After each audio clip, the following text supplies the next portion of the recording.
بسم اللہ الرحمن الرحیم۔ سورہ فاتحہ۔ سب سے پہلے تو یہ کہ بسم اللہ الرحمن الرحیم یہ ہر سورہ قرآنی کے شروع میں نازل ہوئی ہے سوائے سورہ احزاب کے، اور یہ سورہ کا جز ہوتی ہے، اور اس کے اندر برکتیں ہی برکتیں ہیں، عنایتیں، نعمتیں اور رحمتیں اس کے اندر پنہاں ہیں۔ اس لیے حکم ہے کہ ہر کام سے پہلے بسم اللہ پڑھ لیا کرو، تاکہ شیاطین دور بھاگ جائیں اور اللہ کی رحمتیں برکتیں اس کام میں شامل ہو جائیں، وہ کام اچھے طریقے سے پائے تکمیل تک پہنچے۔ سورہ فاتحہ کا جز ہے بسم اللہ، اور سورہ فاتحہ اس کے چند نام ہیں۔ اس کو سورۃ الفاتحہ بھی کہتے ہیں، سورہ حمد بھی کہتے ہیں، ام الکتاب بھی کہتے ہیں۔ فاتحہ یعنی اس سے قرآن کا افتتاح ہو رہا ہے، آغاز ہو رہا ہے۔ حمد یعنی اس میں اللہ کی تعریف بیان کی گئی ہے۔ ام الکتاب یعنی یہ کتاب کی بنیاد ہے، اس قرآن کی بنیاد یہ ہے۔ اور سبع مثانی یعنی اس کی 7 آیات ہیں۔ اب بات آ گئی حمد اور مدح کی۔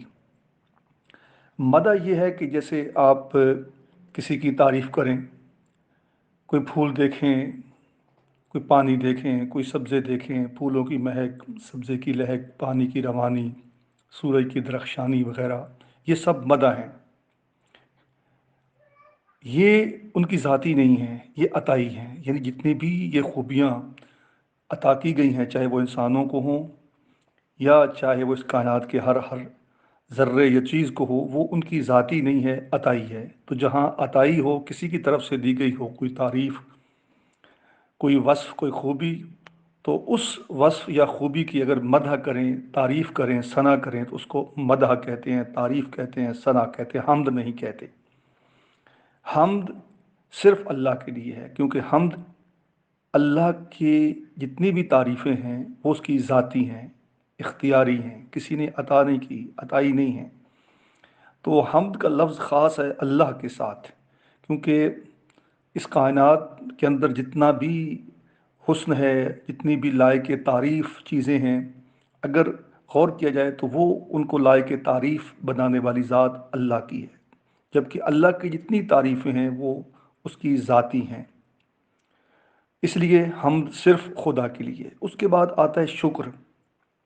شکر کے معنی ہے اعتراف نعمت، کہ آپ کسی بھی نعمت کا جب اعتراف کر لیتے ہیں تو یہ شکر ہے۔ پھر اس اعتراف کا تقاضا کیا ہے کہ اس کا حق ادا کیا جائے۔ کیا مطلب؟ یعنی اس نعمت کی قدر کی جائے۔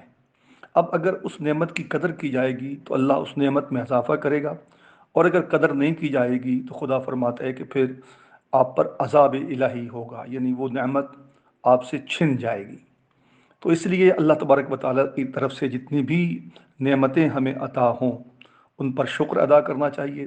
صحت نعمت ہے، اولاد نعمت ہے، اور سب سے بڑی نعمت جو ہے وہ اللہ کی معرفت ہے، اور محمد وآل محمد کی معرفت ہے، کہ ہمیں اللہ نے صحیح ٹریک عطا کیا ہے، صحیح راستہ عطا کیا ہے، صحیح سمت پہ ہمارا سفر ہے۔